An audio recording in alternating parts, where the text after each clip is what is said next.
Baik, Ki, terkait dengan part 2, kita ingin mendalami terkait dengan, pasti masih nyambung dengan persoalan-persoalan tadi yang kita bicarakan. Tapi saya ingin masuk pada persoalan problematika di taman siswa, Ki, sebetulnya. Karena memang di satu sisi kita prihatin dengan kondisi hari ini gitu. Nah, menurut Ki Setia, kondisi taman siswa hari ini itu bagaimana, Ki? Dari sisi keterlibatan taman siswa terhadap persoalan-persoalan negara, absennya menjawab atau memberikan sumbangsi terhadap persoalan-persoalan kemasyarakatan. Menurut Ki Setia gimana? Uh, saya kira persoalan yang ada di taman siswa yang seperti ini juga tidak lepas dari persoalan yang lalu ya. Ini juga akibat dari persoalan yang lalu, dari sejarah taman siswa itu sendiri ya. Yang kemudian jadi harus ada analisis eksternal dari diri taman siswa sendiri. Jadi kawan-kawan taman siswa mesti sadar penuh bahwa taman siswa ini pernah mengalami keguncangan, bukan hanya keguncangan. Jadi apa ya, kalau aku bilang seperti ya di proses pelemahan yang luar biasa. Mungkin bahasa itu yang paling bisa saya katakan gitu. Yeah. Yang dilakukan oleh Orde Baru. Itu jadi kita harus sadar gitu, bahwa pikiran-pikiran Ki Hajar yang kritis gitu. Jadi yang saya katakan tadi beliau adalah kalau aku mengatakan pemeluk paham perennialis kritis gitu. Nah, pikiran-pikiran Ki Hajar yang kritis itu gitu, itu yang dibabat, disingkirkan, yang disingkirkan, sistematis, dilemahkan secara sistematis. Dan itu tidak boleh. Sampai sekarang ini sebenarnya itu masih terjadi. Proses pendidikan tidak membuat orang kritis. Yeah. Gitu. Tapi proses yang dialami di sekolah lain beda. Beda dengan taman siswa. Taman siswa proses pelemahannya sampai dengan fisik. Gitu. Jadi pelemahan oleh Orde Baru yang pertama itu. Dan kemudian dilanjutkan pelemahannya dengan cara yang baru. Kalau orang Jawa bilang dipangku mati. Diberi fasilitas. Ya tadi ya orang-orang kritis yang taman siswa yang pertama dihabiskan sudah. Tinggal orang-orang baru atau diganti orang-orang yang tidak punya pengetahuan kuat tentang taman siswa. Itu masuk. Meskipun masih ada di dalamnya. Tapi masuknya orang-orang baru ini disertai dengan fasilitas, bantuan, dana, dan sebagainya. Udah. Itu yang akhirnya melemahkan taman siswa sendiri. Akhirnya. Nah, ketika sudah lemah, bantuan dicabut. Habis. Kemandiriannya hilang. Hilang. Gitu. Dan akhirnya yang terjadi, yang sekarang, ya tetap minta bantuan. Padahal minta bantuan itu melanggar asas taman siswa. Nah ini kondisinya seperti itu. Nah, landasan pikir minta bantuan itu sebenarnya melanggar kemerdekaan. Gitu. Ini yang sehingga kita apa-apa harus ngikut, seperti saya katakan tadi. SD-nya diubah taman mudanya diubah jadi SD, taman dewasanya di SMP, ngikut aja. Jadi kritis itu nggak ada. Ya sekarang menurut saya sih taman siswa sudah kehilangan orang-orang kritis. Ini yang saya kira ya tak ubahnya dengan ya nggak ada beda dengan sekolah-sekolah lain yang ya udah, dalam tanda petik pendidikan sebagai komoditas. Artinya kalau dipandang taman siswa itu sebuah taman hari ini, Sudah. kita tidak melihat di dalamnya keberagaman pemikiran, keberagaman itu cara pandang. Gitu. Iya, ya kurikulum sudah menerjang ini semua. Ke kurikulum ini kemudian disertai, ini kalau kurikulum kan isi materi pembelajaran ya. Kemudian administrasinya ditata dengan akreditasi. Gitu. Nah, akreditasi A inilah iming-iming ya oleh sistem kapitalisme ini gitu untuk menarik komoditas yang namanya siswa. Ya, itu. Dan kita kejebak ke situ. Sehingga orang-orang kritis nggak boleh ikut ini. Gitu. Ini yang ada di balik ini semua sebenarnya di situ.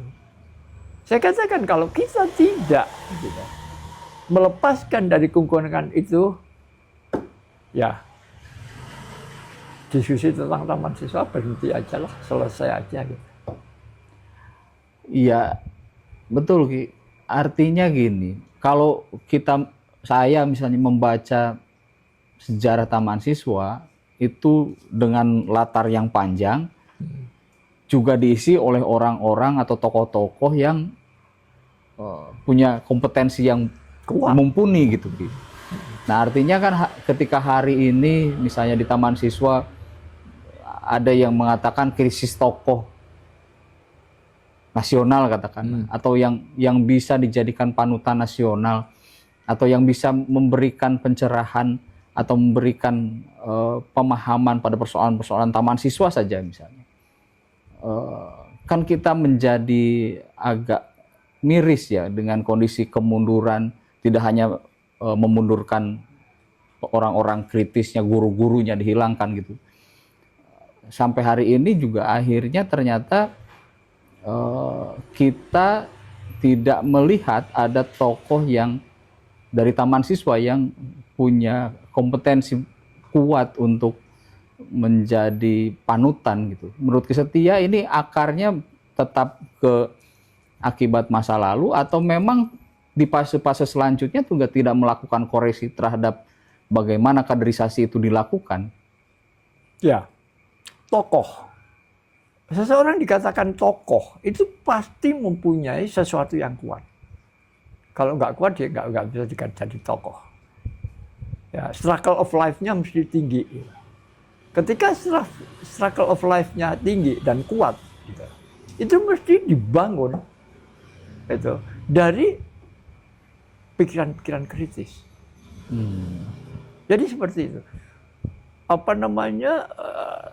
Pohon yang tidak tumbang diterpa angin karena dia sudah sangat kuat, sering keterpa angin sehingga dia punya kemampuan pertahanan yang tinggi.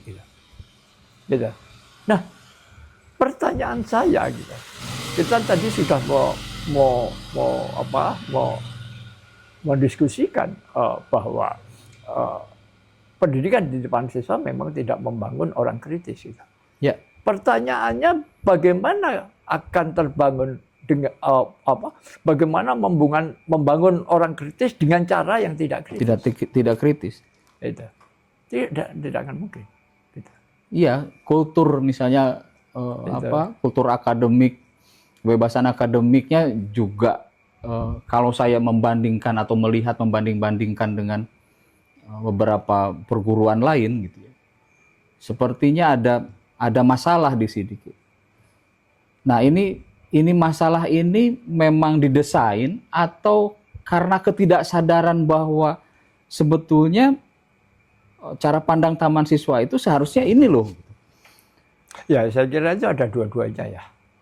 Dua-duanya, saya kira. Di satu sisi memang, ya, saya pikir tetap ada orang yang berpikiran bahwa taman siswa itu harus tidak kuat.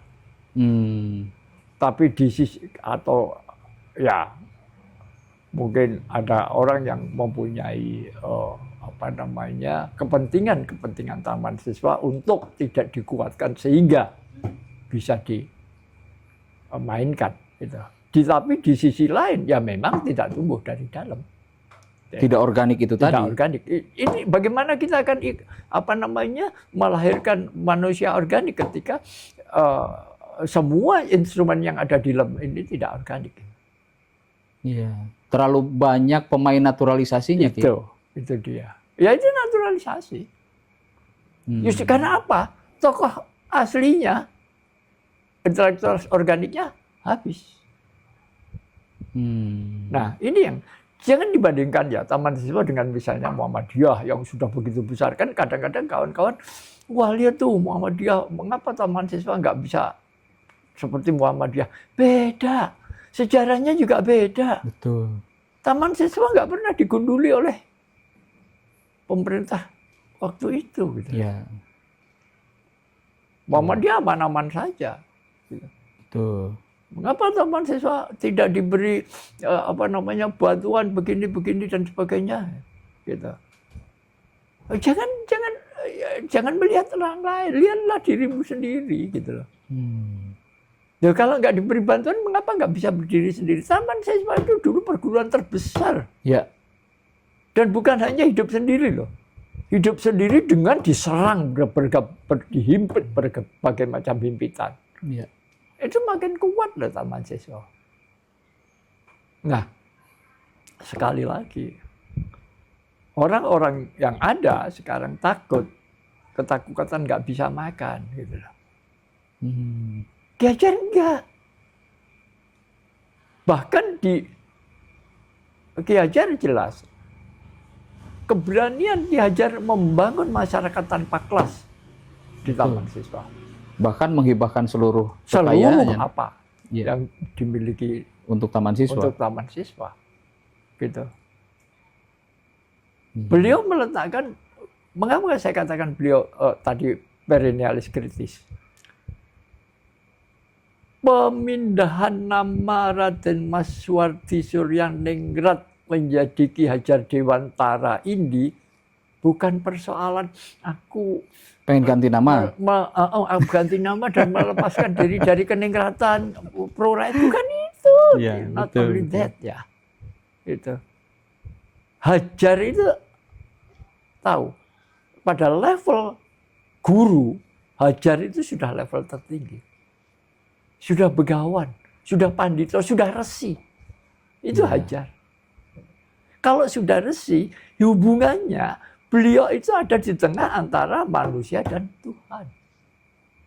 Makanya menjadi Dewantara itu. Dewa antara. Ketika beliau mengangkat persoalan demokrasi and leadership, ya, yang didiskusikan dimunculkan oleh Ki Sutatmo ya. Itu ini dikuatkan oleh Ki Hajar. Jadi leadership-nya Taman Siswa ini, kepemimpinan Taman Siswa ini kepemimpinan yang dipimpin oleh hikmah kebijaksanaan. Jadi hikmahnya kebijaksanaan itu. Lah kebijaksanaan itu terletak di antara hukum manusia dan Tuhan. Kebijaksanaan itu sesuatu yang tidak bisa diselesaikan dengan hukum manusia, hukum sosial. Maka harus dikonsultasikan dengan Tuhan. Jadilah kebijaksanaan. Itu Hajar Dewantara. Kalau kita kaitkan pada persoalan organisasi, hari ini menurut Ki Setia, apakah demokrasi dan kepemimpinan itu dipraktekkan di Taman Siswa? Mana sih ada demokrasi di dalam pendidikan?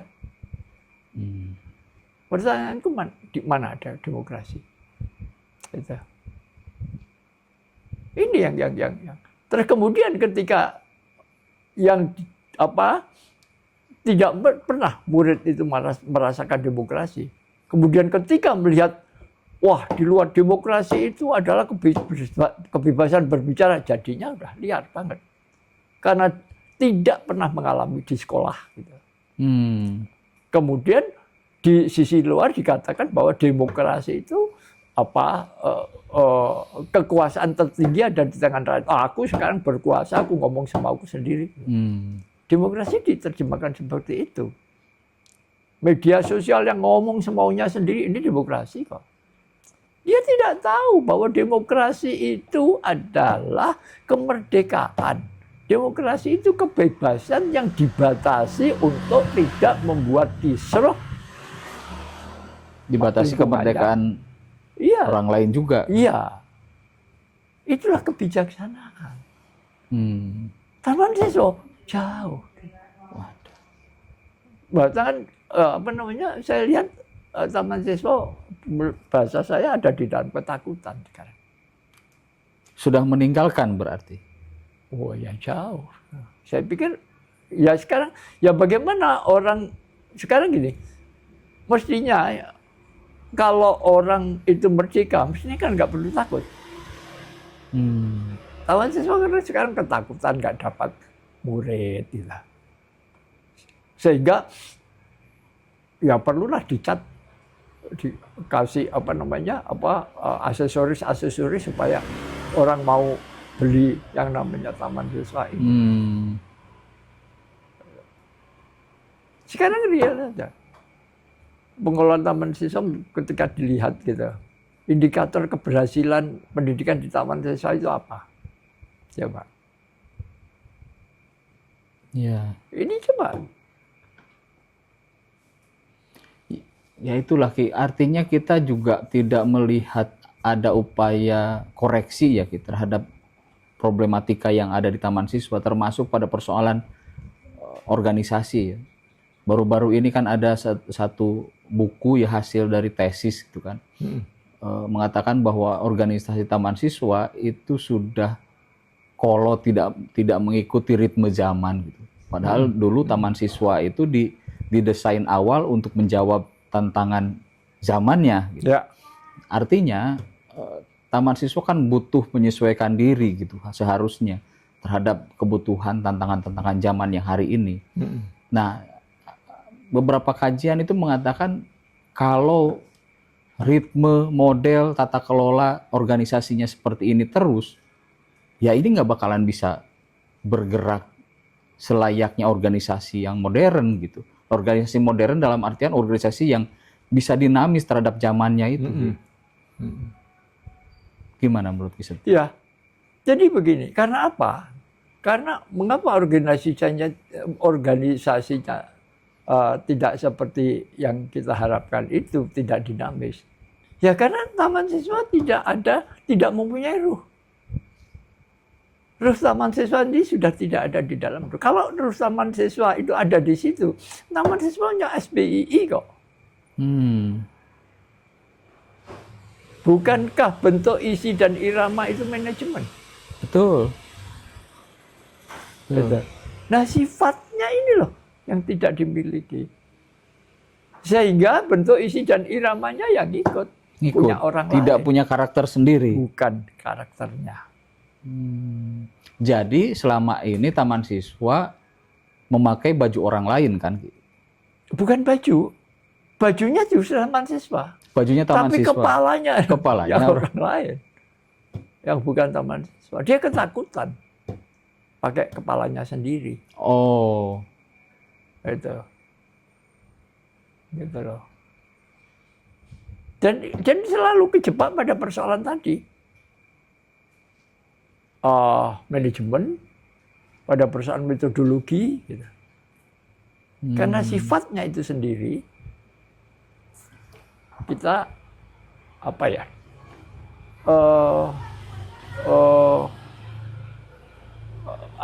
kita terjadi alienasi ya terhadap diri kita sendiri gitu loh.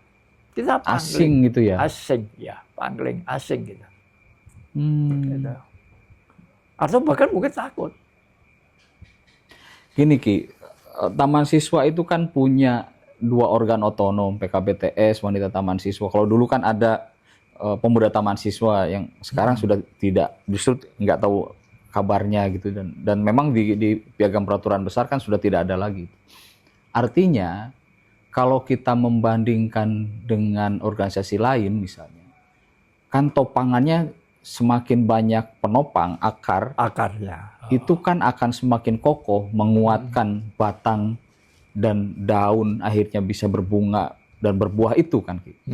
Nah, sedangkan kita dalam posisi ini kan cuman ada PKBTS dan wanita taman siswa.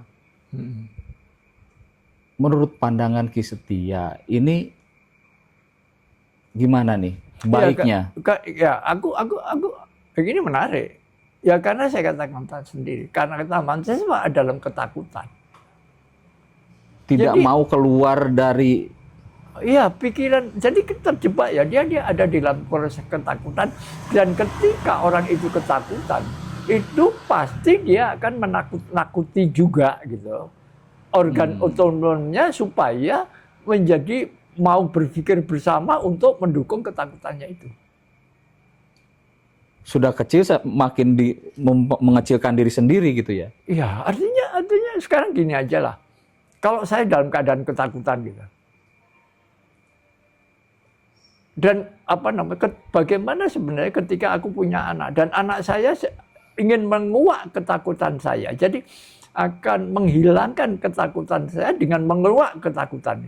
Dengan jadi kan cara menghilangkan ketakutan itu adalah menghadapi ketakutan itu sendiri kan sebenarnya. Ya. Dan menyelesaikan ketakutan itu sendiri jadi harus membuka ketakutan itu sendiri. Nah, ketika aku dihadapkan kepada membuka ketakutanku sendiri, itu aku takut. Sehingga orang yang membuka ketakutanku, ya itu tidak boleh. Kau harus ikut seperti aku ada dalam ketakutan ini. Sehingga ini yang tadi Kirama mengatakan mengapa taman siswa tidak mampu melihat atau tidak mampu memberikan kontribusi. Jangankan kontribusi, melihat aja udah nggak mampu. Atau karena traumatik, mungkin nggak ini traumatik dari beberapa kejadian yang berulang gitu di taman siswa yang akhirnya membuat orang-orang ini justru seolah-olah ya itu tadi tetap hidup dalam dunianya sendiri lah katakanlah ya. Saya tidak tahu apakah ini dengan traumatik ya. Tapi bahwa jadi memang dulu kan salah satu pelemahan taman siswa kan terjadi proses pengadu dombaan di dalam gitu. Ya. Itu kita mesti kita lihat itulah gitu. Nah, ketika terjadi pengadu dombaan itu sudah barang tentu yang dimenangkan adalah yang pro yang mengadu domba gitu kan. Nah, kemudian terjadi di taman siswa ketergantungan yang tinggi. Kemudian terjadi cara berpikir yang payung flamboyan gitu. Kita bingung mencari siapa tokoh. Wah, tokoh kita harus orang yang ternama, orang yang kita tidak tahu dalamnya seperti apa, misalnya seperti itu. Nah, itu yang saya katakan tadi ketakutan gitu. Nah, kemudian yang dilihat oleh taman siswa adalah tokoh taman siswa adalah pejabat. Karena pejabat itu punya duit dan ini nanti akan membantu taman siswa untuk hidup. Tokoh taman siswa harus orang yang punya duit banyak. Dulu pernah ya, kan dianu oleh pengusaha kan gitu ya, kan. Gitu. Jadi itu kepilih gitu dan sebagainya. Kita harus tokoh yang menjadi tokoh nasional lah yang diharapkan yang ini supaya menggeret taman siswa gitu. Untuk nah, padahal kita nggak mestinya tidak lupa, tidak ada makan siang yang gratis. Betul. Nah, lupa taman siswa bahwa tidak ada makan siang yang gratis gitu. Yang terjadi adalah tadi akhirnya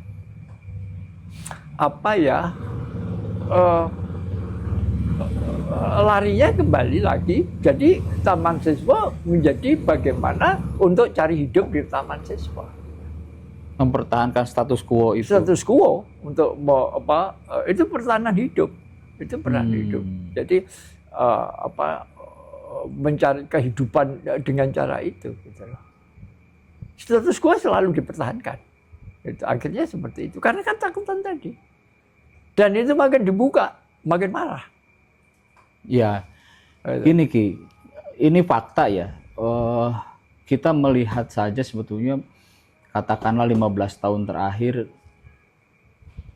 atau beberapa puluh tahun terakhir gitu, kan jelas-jelas taman siswa kita pandang kalau stagnan masih bagus sebetulnya. Mundur lah katakanlah ya. Artinya apakah taman siswa pernah melakukan koreksi internal terhadap kondisi-kondisi ya katakanlah 10 tahun terakhir, 15 tahun terakhir? Kalau ini dibiarkan kan secara otomatis dari yang cabang yang sekian ratus akhirnya kan cuma tinggal sekian. Gitu kan. Datanya ada lah gitu. Di beberapa tempat terjadi masalah.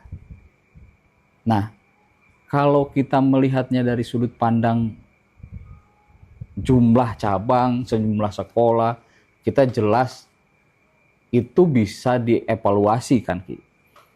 Artinya apakah mereka melakukan evaluasi dan membuat formulasi baru yang menurut Setia ini ada gerakan atau metode baru nih untuk mengembalikan taman siswa pada marwahnya, tidak hanya pada persoalan pemikiran. Ini pada persoalan organisasi yang harus terus bergerak itu. Pertanyaanku siapa yang punya itu? Karena taman siswa, seperti saya katakan tadi, bagaimana taman siswa akan melahirkan seorang yang kritis ketika taman siswa sendiri itu tidak kritis. Ketika taman siswa sendiri adalah organ anti kritik. Gitu. Ini yang saya katakan tadi. Makanya ketika sekarang siapa ya? Gitu. Semua mengakui orang taman siswa. Saya kira cukup jujur ya. Banyak orang taman siswa yang cukup jujur mengakui bahwa kita tidak punya dalam tanda petik SDM. Tapi saya nggak sepakat dengan kata SDM ini sebenarnya. Tidak ada tokoh yang bertaman siswa. Pendidikan ketaman siswaan sendiri tidak membangun jiwa taman siswa. Tidak pernah berbicara tentang sifat atau ruh taman siswa itu sendiri. Gitu. Ya bagaimana bisa ini kritis, bisa kemudian bisa melihat otokritik, gitu. Bisa kemudian yang melahirkan autocorrection. Pasti nggak akan tampak. Pasti nggak tampak. Gitu. Nah, tinggal gini sih sebenarnya. Di dalam konteks eksistensialis ya, bahwa ada itu sebenarnya bisa terjadi karena ada relasi antara teks dan konteks. Gitu. Sekarang di depan sesuatu ada nggak ada relasi teks dan konteks? Gitu. Kata taman siswa sendiri itu teks, tapi realitanya apakah taman siswa itu? Oke. Ketika ini tidak ada relasi antara teks dan konteks, tidak ada relasi antara ide dan realita. Aku mengatakan ini meja, gitu. Aku katakan meja, teksnya meja, gitu. Konteksnya ada sebuah bentuk yang di situ digunakan sebagai fungsi meja, maka meja itu ada. Ya. Tapi ketika meja ini saya tutupi kasur, kemudian saya gunakan untuk bed, gitu. Terus orang datang, kamu tidur di bed itu, meja itu sudah nggak ada. Ya. Gitu. Sudah berubah bentuk. Sudah berubah bentuk. Nah pertanyaan saya, yang mengaku namanya taman siswa, sekarang sudah real saja dengan Universitas Sarjana Wiyata Taman Siswa. Ini saja apakah sudah teks yang benar? Kalau dibandingkan dengan teks aslinya Sarjana Wiyata dengan Taman Siswa. Ya. Gitu. Ini universitas yang bernama Taman Siswa. Sudah. Pertanyaanku, masih ada taman siswa? Iya, iya. Dan kajian eksistensialis ini sudah tiada. Gitu. Terakhir Ki, kalau saya boleh merangkum dalam proses ini, kita melihat bahwa problematika taman siswa tidak hanya pada persoalan organisasi, tidak hanya pada persoalan pemikiran-pemikiran Ki Hajar dan para pini sepuh yang juga sudah tidak begitu populer dibicarakan gitu. Dan saya juga melakukan kritik terhadap persoalan kurikulum ketahanan yang juga tidak sampai hari ini tidak didesain secara berjenjang gitu ya. Nah, muaranya kan sebetulnya ada pada piagam peraturan besar ADART kita gitu. Menurut Ki Setia, mendesak enggak perubahan piagam peraturan besar ini kalau misalnya apa yang dianalisa Ki Setia tadi bahwa taman siswa itu ya dari sisi yang dibicarakan Ki Setia sudah tidak ada sebetulnya. Tapi secara organisasi kan sebetulnya masih ada wujudnya, secara organisasi, secara legal hukumnya masih ada katakan. Kira-kira mendesak nggak ada perubahan piagam peraturan besar atau jangan-jangan juga ini tidak akan membaca atau menyelesaikan persoalan gitu, atau kira-kira harus dari mana dulu nih kita bukan kita ya, maksudnya kita menyampaikan bahwa usulan masukan untuk revitalisasi taman siswa itu harus dimulai dari mana Ki? Dari kaderisasi, dari perbaikan tata kelolanya, atau dari aturan hukumnya di piagam peraturan besar, atau dari mana kira-kira menurut Ki Setia? Ya, sebenarnya yang mendasari ini semua kan ideologinya. Seperti saya katakan, teks dan konteks itu ide dan realita. Harus sambung. Harus sambung. Nah, ide taman siswa ini pertanyaanku, sekarang masih ada atau tidak? Nah, oke. Kalau kita menginginkan taman siswa itu diperbaiki gitu, saya akan tanya lagi gitu, siapa yang ingin? Kemudian akan diperbaiki kemana? Gitu. Orang-orang yang saya katakan yang seperti sekarang ini, yang nyaman dengan kehidupan yang seperti, saya kira perubahan ini tidak diinginkan. Oke. Orang-orang yang menginginkan taman siswa itu kembali seperti yang diadukan Ki Hajar, ya itu orang-orang yang menginginkan. Nah, kalau dilihat dari kacamata orang-orang yang menginginkan, katakan. Pertama sekali, satu contoh ya, sering kita mendiskusikan. Antara pembukaan Undang-Undang Dasar 45 dan batang tubuh.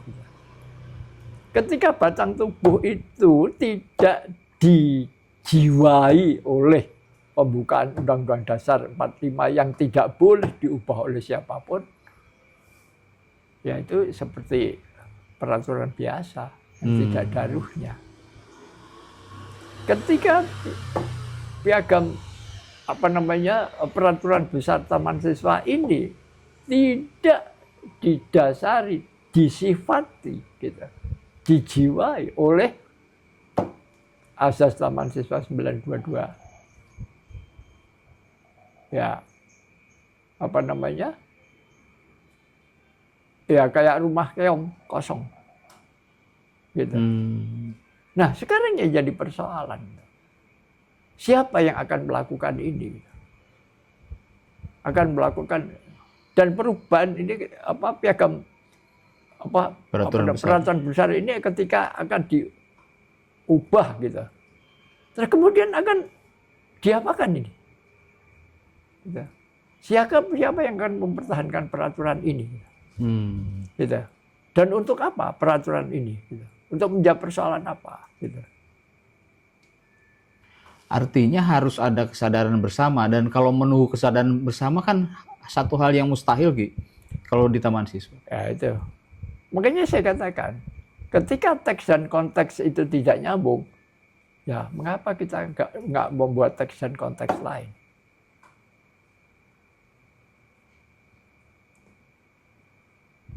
Saya kira itu. Seperti saya katakan tadi, munculnya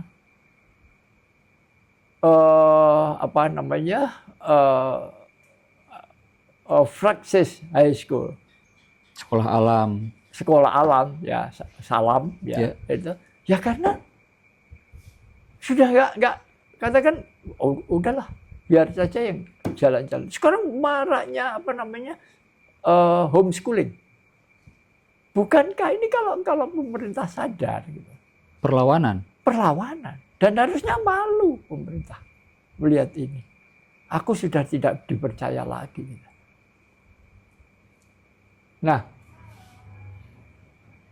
bagaimana kembali kita dari taman siswa tadi? Apakah yang tidak ada itu bagaimana kita akan adakan? Ya sudah, biar aja yang tidak ada. Kalau artinya 103 tahun.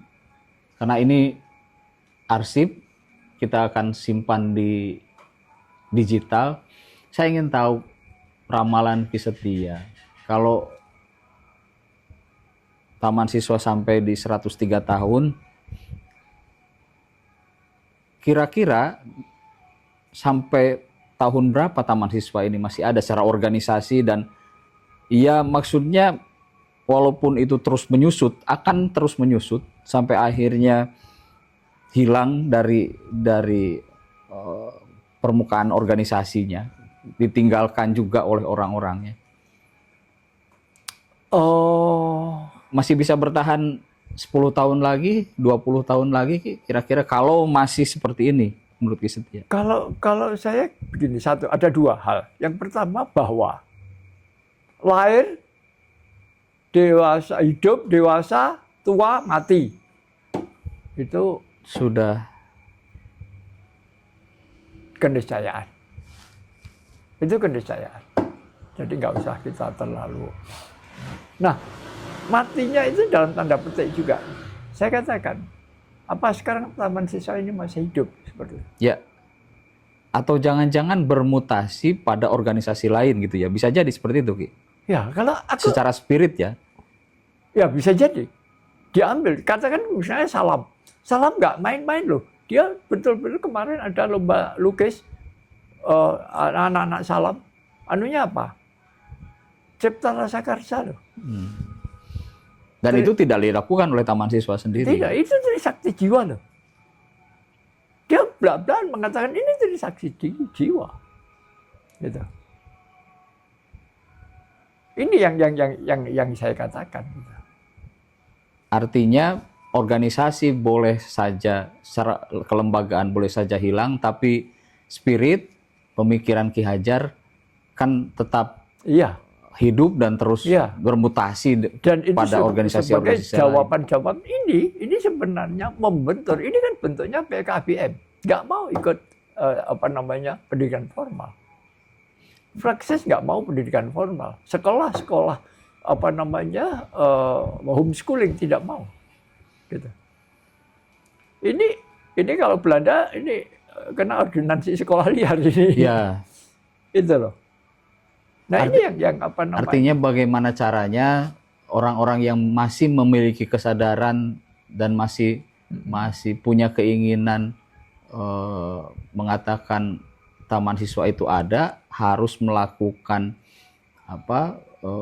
menyebarluaskan pemikiran Ki Hajar, cara pandang Ki Hajar terhadap pada persoalan-persoalan pendidikan, kebudayaan dan politik yang sudah dikonsepsikan itu, berarti ya, Ki? Iya, dalam bentuk fisik kegiatan. Iya. Itu jadi teksnya ada, konteksnya ada. Konteksnya ada. Jadi coba dirasakan ya. Misalnya kata-kata Universitas Sarjana Wiyata Taman Siswa. Pertanyaan ambigu saya, memang. Sarjana Taman Siswa ini apakah bukan hanya sebuah nama dari sebuah universitas? Di sini sudah bukan sifat. Seperti sekarang namaku Brawijaya misalnya, kan boleh saja. Ya. Namaku Brawijaya, tapi aku tidak punya sifat Brawijaya kan bisa. Tuh. Nah, misalnya seperti itu. Ya ini ya kita lihat sebagai sebuah universitas yang berdiri gitu ya sudah. Gitu. Ya paling begitu. Baik, Ki, terima kasih obrolan yang cukup lama, hampir 2 jam. Waduh. Pada pertemuan kali ini, saya kira semuanya daging, dan mudah-mudahan apa yang kita obrolkan hari ini bermanfaat dan menjadi arsip bagi kita di Dewantara Institute untuk menjadi catatan atau mungkin juga sedikit banyak bisa jadi bahan pemikiran bersama bagaimana Taman Siswa ke depan, bagaimana caranya memelihara terus mengembangkan pemikiran-pemikiran Ki Hajar Dewantara dan para pidisebut Taman Siswa. Terima kasih Ki Setia atas waktunya. Ya. Mudah-mudahan ke depan kita bisa melakukan dokumentasi pada beberapa tokoh yang concern memikirkan nasib Taman Siswa ke depan. Terima kasih, salam dan bahagia. Salam.